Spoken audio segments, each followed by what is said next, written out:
Radhe Radhe friends, कैसे हैं आप सब। आशा करती हूँ अच्छे ही होंगे। तो दोस्तों, जन्माष्टमी आने वाली है, तो मैंने सोचा आज मैं आपको बताऊं कि जन्माष्टमी पर हम किस तरीके से अपने ठाकुर जी और राधा रानी का अभिषेक कर सकते हैं।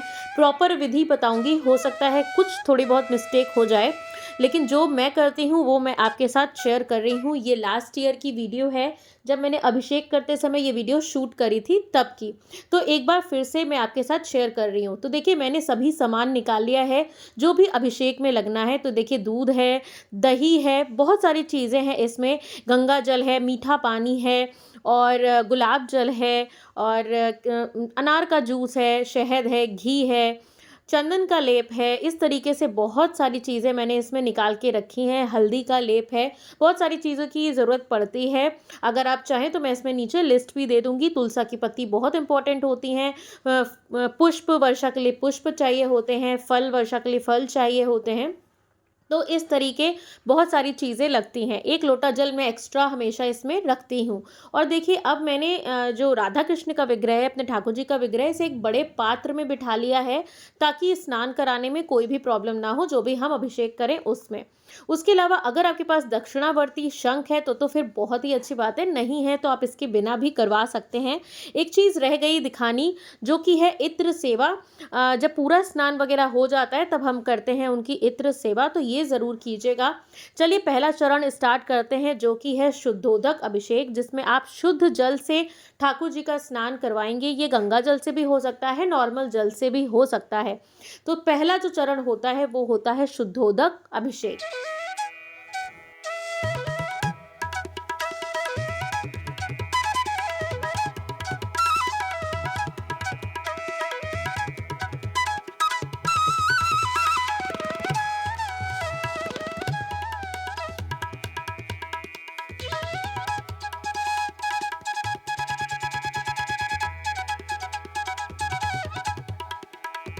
इसके बाद होगा पंचामृत अभिषेक। आप सभी को पता है पंचामृत क्या होता है। 5 चीज़ों से जो मिलकर बनता है, दूध, दही, घी, शक्कर, शहद, इन सब चीज़ों से। तो अब हम एक-एक करके हर चीज़ जो है ठाकुर जी पर चढ़ाएँगे। आप चाहें तो पंचामृत बनाकर, मतलब मिलाकर भी चढ़ा सकते हैं डायरेक्टली, और अलग-अलग भी चढ़ा सकते हैं।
जब पंचामृत अभिषेक हो जाएगा तब हम उसके बाद जो है ठाकुर जी पर गंगा जल चढ़ा सकते हैं। गंगा जल मैंने चढ़ाया है, और उसके बाद एक चीज़ ऐड करी है, वो है गुलाब जल, जो कि बहुत ही शीतलता प्रदान करता है और बहुत ही अच्छी खुशबू भी प्रदान करता है। तो वो मैं चढ़ाऊँगी गुलाब जल।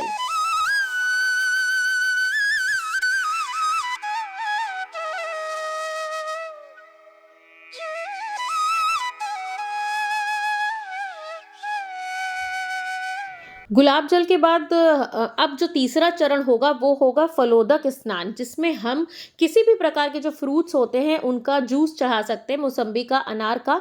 मेरे पास इस समय अनार का और नारियल का जो है जूस अवेलेबल था, तो वो मैंने ठाकुर जी पर चढ़ाया। तो ये जो स्नान होता है उसे कहते हैं फलोदक अभिषेक। आपके पास जो अवेलेबल हो आप वो चढ़ा सकते हैं। फिर हम करवाते हैं सहस्त्र धारा। सहस्त्र धारा 2 प्रकार से होती है, एक फूलों से और एक फलों से। किसी भी 3-4 टाइप के फूल आप ले सकते हैं, और इस टाइप की एक छलनी में रखकर उससे जो है ऊपर से आप पानी डालेंगे, तो ये होता है सहस्त्र धारा अभिषेक। जब आप इसे करेंगे ना तो जो फीलिंग आपको आएगी वो बहुत ही प्यारी होगी।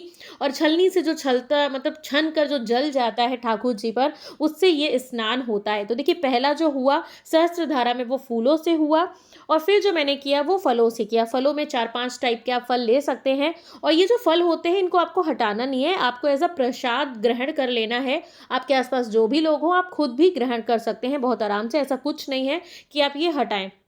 स्नान कराते समय आप जो है मेवों की माला भी पहना सकते हैं ठाकुर जी को, और उसे भी प्रसाद रूप में ग्रहण कर सकते हैं।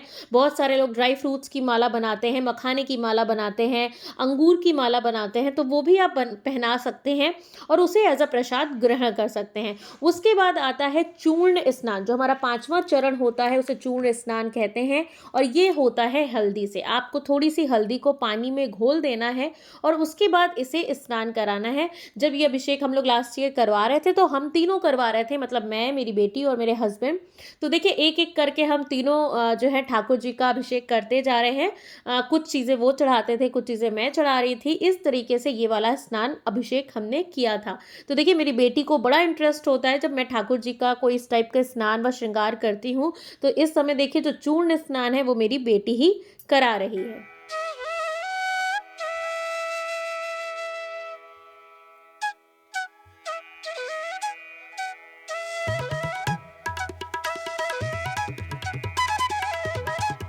हल्दी से स्नान होने के बाद देखिए हम नॉर्मल एक शुद्ध जल से ठाकुर जी को फिर से स्नान करवा देंगे। और अब एक आता है चरण जिसमें हम कराते हैं पुष्प वृष्टि, यानी कि छठा चरण होता है, और इसमें आप 4-5 टाइप के पुष्प ले सकते हैं, 1-2 टाइप के भी हो तो वो भी चलेगा। तो ये होती है पुष्प वृष्टि।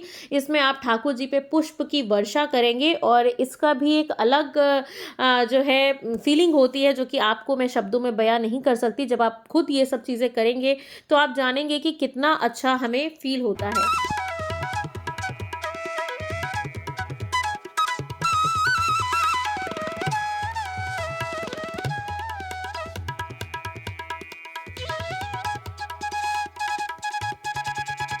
पुष्प वृष्टि के बाद एक बार फिर से हम ठाकुर जी का जल से स्नान करा देंगे, ताकि उनके ऊपर या उनके नेत्रों पर या आँखों पे जो भी चीज़ें लगी हैं वो हट जाएँ, और बहुत अच्छे से साफ़ कर लेंगे। अब बचता है हमारा जो है, उनको हम साफ़ करने के लिए यूज़ करेंगे चंदन का पेस्ट, जो कि मतलब जब हम साफ़ करते हैं तो उनको चंदन का लेप लगाते हैं और उनको मलते हैं, मतलब कि अच्छे से वो साफ़ हो जाएँ। तो वो भी एक टाइप में आता है। तो देखिए मैंने इस तरीके से चंदन का उनके ऊपर से डाला, और अब मैं इसे मल दूँगी। मलने के बाद फिर से हम इन्हें शुद्ध जल से स्नान करा देंगे।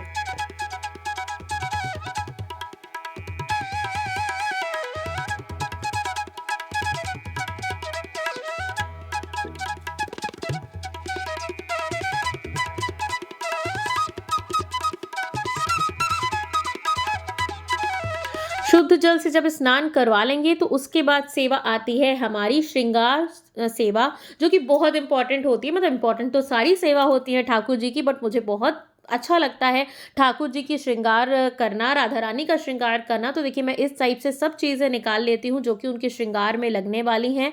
और श्रृंगार करने के बाद देखिए जन्माष्टमी पर जो लास्ट ईयर था वो मेरी ठाकुर जी का श्रृंगार कुछ इस टाइप का हुआ था। और जो मैं हमारे जिनको मैं बांके बिहारी जी कहती हूँ वो इस टाइप का देखिए तैयार हुए थे, और देखिए कितने प्यारे लग रहे थे। राधा रानी तो इतनी प्यारी लग रही थी कि उनके ऊपर से नज़र ही नहीं हट रही थी, बहुत प्यारी लग रही थी। जो भी उन्होंने धारण किया था ऐसा लग रहा था सेम उन्हीं के लिए बना है, और बहुत प्यारा उनका श्रृंगार होकर तैयार हुआ था। अगर आपने लास्ट ईयर का मेरा जन्माष्टमी व्लॉग नहीं देखा है तो एक बार जाकर चेकआउट ज़रूर कर लीजिएगा। ये लास्ट ईयर की कुछ क्लिप्स हैं जिनको मैं मर्ज करके आपके साथ शेयर कर रही हूँ, और इसी झूले में मैंने ठाकुर जी को बिठाया था। और ये झूला भी एक DIY झूला है, खुद से बनाया है, तो इसका वीडियो भी एक बार ज़रूर चेक कर लीजिएगा। स्नान वगैरह कर लेने के बाद, श्रृंगार कर लेने के बाद 2 सेवा और बचती हैं, वो होती हैं भोग सेवा और आरती। तो भोग जन्माष्टमी पर बहुत इम्पोर्टेंट होता है, आप सभी को पता है। बहुत सारे लोग 56 भोग लगाते हैं। मैंने इस पे भी एक वीडियो डाला था कि अगर आप 56 भोग नहीं लगा सकते हैं तो कौन-कौन से भोग लगाएँ, वो भी आप वीडियो जाकर चेक कर सकते हैं। और इन द एंड लास्ट में आती है आरती।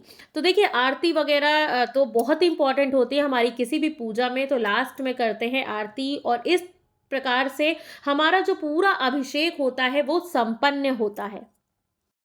तो कैसी लगी आज की ये वीडियो जो मैंने अभिषेक बताया है दोस्तों, वो मैं करती हूँ तो मैंने आपके साथ शेयर किया। हो सकता हो इसमें कुछ त्रुटि हो, तो उसके लिए मैं पहले से क्षमा प्रार्थी हूँ, माफ़ कर दीजिएगा। और आज की वीडियो पसंद आई हो तो लाइक ज़रूर कीजिएगा और मेरे चैनल पर नए हो तो सब्सक्राइब करना ना भूलिएगा। मैं मिलती हूँ आपसे एक नए वीडियो के साथ, तब तक के लिए राधे राधे, हरे कृष्णा दोस्तों, and thank you so much for watching my videos. Bye bye.